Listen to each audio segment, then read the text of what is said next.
In Diceborn Heroes, 1 to 4 adventurers work together to battle enemies, then upgrade their skills to take on epic bosses.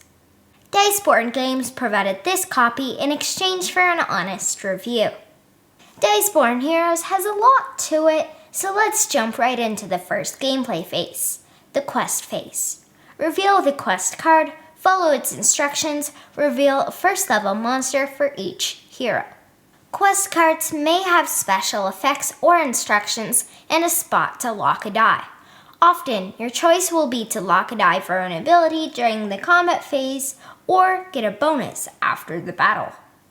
Your hero card has your health in the top left.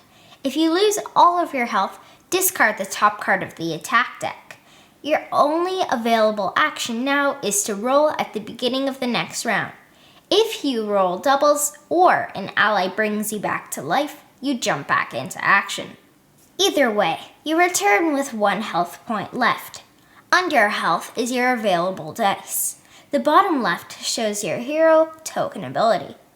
Flip your hero token to perform this. Hero tokens are restored during the town phase. On the right side are your dice slots. At the beginning of a combat round, everyone rolls their dice, then places 1 on the action they wish to use. If possible, players may instead lock a die on the quest card. The number rolled is your initiative for that round. Monsters have their type at the top, which is important for bounties, which I'll talk about soon. On the left is the card reward, which means you return that many attack cards from the discard pile to the deck. I'll explain this soon as well. On the right is the enemy's health. Finally, the bottom shows the monster's attack, any effects or immunities, and if they deal a counterattack. Attack cards show enemy initiative. Draw 1 for each enemy, then everyone goes in order. Based on their attack card, enemies will target the hero with the closest die. For example, if a hero and enemy are each 1, the hero goes. Then the enemy targets that hero. If all heroes are 5 and under, and 1 enemy has a 6, that enemy misses. Once the round ends, attack cards are discarded.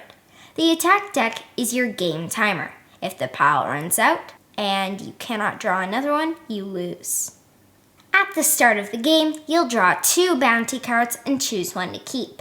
Once you have fulfilled this, you get a second hero token. Hero tokens can not only be spent to use the ability on your card, but they also can be spent to re-roll. Once you get this second one, you can spend it to assign a second attack die in a round. Nice. After the quest has been completed, you begin the town phase. Refresh all hero tokens and remove all statuses. If you rest, you return to full health, but must discard an attack card. Reveal 3 cards from the item deck. You may trade in defeated monsters, called spoils, to purchase these. For example, spend 4 spoils to purchase Red Fang. Players may trade spoils to one another to help someone purchase an item. Discard any items not purchased, then level up. To level up, flip the back of your starter card. Choose a path and 1 of the abilities. Place the level 2 character card on top of the starter card. Congratulations, you now have a new ability. You will level up after the next town phase, meaning you'll have 2 abilities in addition to a level 3 character. Leveling up can give access to additional health points, an extra die, and/or new dice colors. After you've all leveled up, reveal the next quest card. Continue gameplay, including the next town phase. After the 3rd quest is completed, you skip the town phase. That's right, no more inns, shops, or leveling up. The boss has come to put a stop to you once and for all. I'm not going to spoil any bosses, but think of them as quests, not weak little monsters, and you'll get an idea of how tough they are. Roll and place dice, beat monsters, manage that attack deck, look out for one another, and upgrade so you'll be ready for the boss. That's Diceborn Heroes. Diceborn Heroes needs a dining table. There's the central board, tokens, decks, and your player areas that grow as you collect items and spoils. It's not a huge game, but too big for coffee tables. Our learning game, with the noise and distractions of a convention, lasted under 2 hours. After that, almost every one of our games is 90 minutes on the dot, including setup and takedown. There are a lot of symbols, but they are explained on the board and reference cards. Math is just figuring out damage. There is also a fair amount of reading. Finally, you need to be able to work well as a team and efficiently plan your turns. I'd say some kids under 10 may be fine, but otherwise save this for kids 10 and up. Our first game of Dice-Born Heroes was played with the designer, Keith Donaldson, at FallCon 2019. Mom was our fighter, and Keith was our mage. They were our big damage dealers. I was the thief, grabbing items, including the silver flute, which brought in our ally, Silverfang. Dad was our priest and kept us alive. We were playing the quest A Girl and a Dragon. When we reached the final boss, Keith played Dice-Born Heroes' soundtrack on his phone to get us ready. It was a tough battle. Keith died, but immediately rolled doubles to come back with 1 hit point remaining. In the end, we won. Barely. It was a really cool experience. Dice-Born Heroes works well with 3 and 4 players, and I mentioned in Family Facts about how teamwork is important.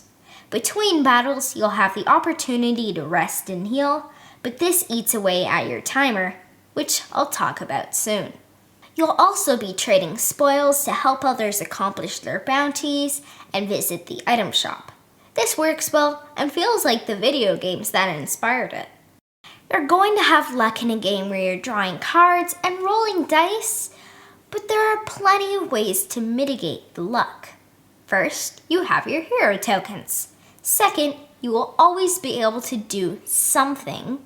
Your upgrade path helps with this. As you level up, the ability you take with you is usually easier to trigger. For example, before you needed a 3 or higher to activate it. Now you can activate it with any roll. Even so, the enemy randomness, while still manageable because of the initiative system, adds some excitement. The way bosses attack with the red and blue cards is genius. You never quite know what you're going to have to deal with. The upgrade system and that dice and initiative system might be the best I've ever seen. I love that the designer added difficulty levels to the quests. The easy ones give a bit of a challenge, but later mini-bosses and bosses can be quite annoying. In a good way, though. Stop healing yourself. That's it, just taste my lightning. Things like that. This game isn't as thematic as The Walking Dead No Sanctuary, and the campaign here isn't great. You're just carrying over a few items and attack cards, along with some other tweaks here and there. There isn't a big story, but honestly, this can get added to and upgraded with expansions, so it's not a big issue. Just something to keep in mind if you are looking for a big campaign game. Then again, there are already 8 quests and 22 classes in the base game, and the expansion adds 6 more quests, a new ally, and a whole pile of classes, items, and more. Nice! Did I mention that you can mix and match quests? This game will last you a long time. Another great thing about The Walking Dead New Sanctuary is that your character decks are your game timer. Here, the attack deck is the same, but you'll return a number of attack cards to the deck after defeating an enemy. You might want to target the enemy that returns 3 cards to the deck.